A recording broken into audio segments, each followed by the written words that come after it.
Welcome, in front of me is a Redmi A5 and today I'll show you how you can wipe cache partition on this phone.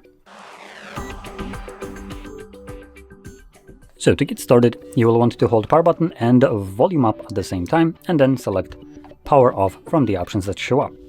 When the device turns off, you're going to hold again power button and volume up at the same time and hold them till you see the Mi logo, at which point you will let go of the power button, but you will continue to hold the volume up till recovery mode shows up on the screen.